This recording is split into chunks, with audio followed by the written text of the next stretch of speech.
How to connect a CCTV camera power supply? And actually, there's many ways to connect.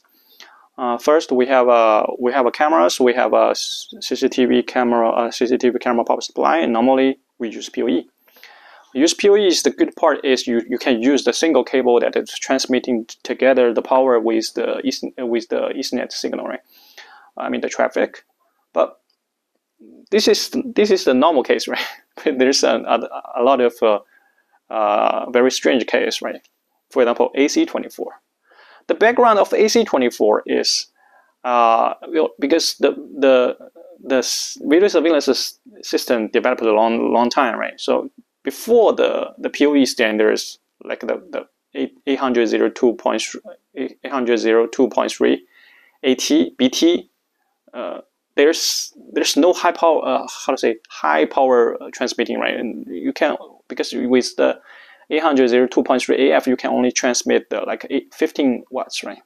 So at that time there's some PDZ cameras. You know, the PDZ camera is running like a very high power rated power, you know, because you see the PDZ camera has a motor inside it, right? The PDZ camera have to see from this direction, see from that direction, and there's a motor there.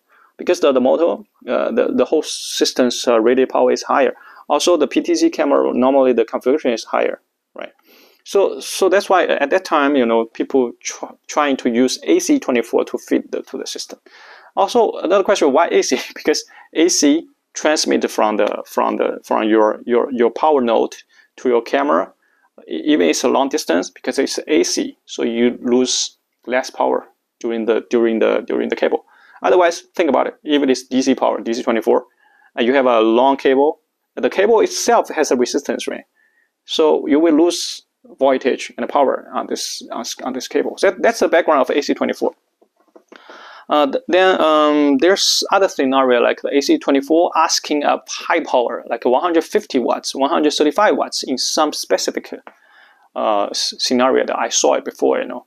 For this kind of scenario, if you have this kind of scenario, you have to talk to me because we have the experience to do the job.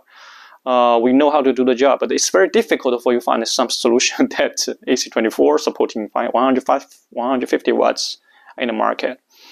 There's also other things, like some customer ask us to provide a DC12. Well, it's normal that because some legacy cameras, not PDZ, just normal cameras, the rated power is not high, but it use DC12 power. It's common.